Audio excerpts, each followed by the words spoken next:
I'm Pastor Brian Hicks. Also, I'm a prison chaplain, which I've been for 40 years as in the pastoral ministry, and I've been 18 years as a prison chaplain.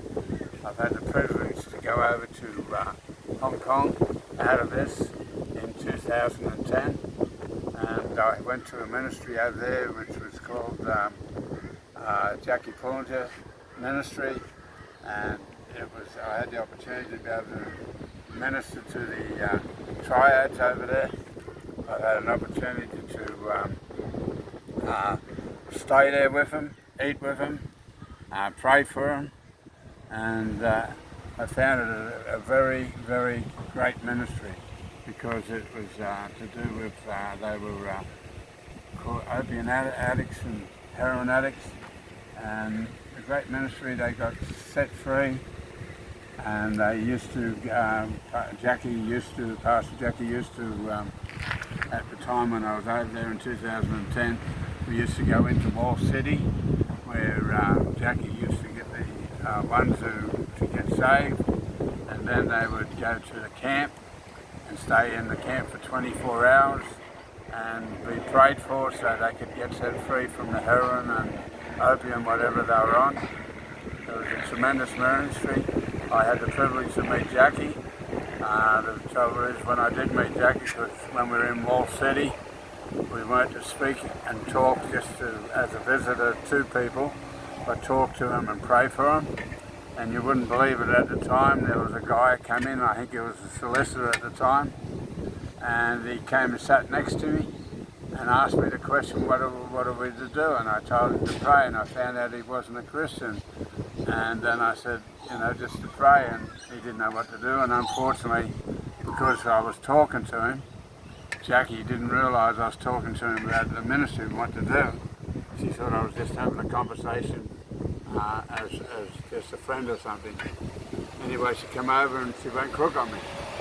And you wouldn't believe it. After it all finished, offside, I came over to her and asked me what was I doing, and I explained to her, the man came in, asked me the questions, that's the reason I was talking to her. I understood why Jackie went crook, because we were there for ministry at the time, not just to have fellowship.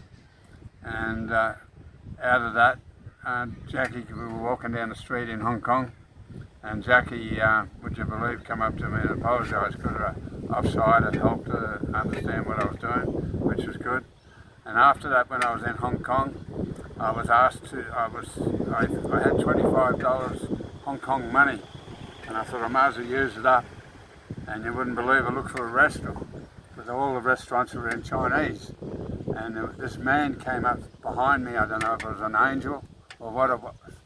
And I said to him, he says, "You right?" And he asked me if I was all right, and I said, "Yeah." I was wondering how much it cost him for the meal. And he said $25. This is why I think it might have been an angel.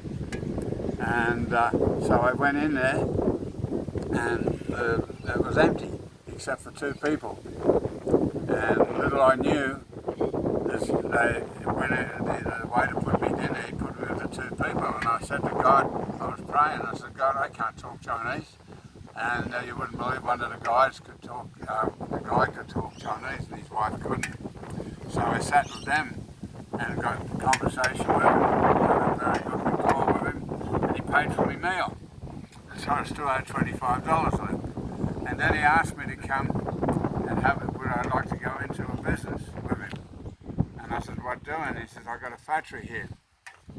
So I said, "No, I'm not going to, because I'm called for the ministry and I haven't got time for business." Anyway, he said, "Still come and have a look at my business." So I did. I went with him. Little I knew, when we got there, it wasn't just a business, it was a cover-up, it was a brothel. And the amazing thing is, he said, "Do you want a girl?" And I said, "No, I'm a married person, and besides, I'm a Christian, I'm not into these sort of things." Anyway, and I said to him at the end, I said, "Do you have the girls?" And he said, "Yeah." I said, "Well, how would you like me to have your wife?" And he said, "Oh, no way." And his wife had a smile on him that big. And through it, that man got saved. He was like a mafia of the brothels. And he ended up writing me a letter 12 months later and thanked me for what I said to him and done. So it was a great experience because of it, me being a prison chaplain and a pastor, to be able to minister to that man and his wife and her. As I just said, he wrote me a letter 12 months later and thanked me, and I've still got that letter, but I can't get hold of it at the moment because I can't find it because I'm moving. So that was a great story I was able to do when I went over to Jackie's work. Amen? Amen. I'll let you do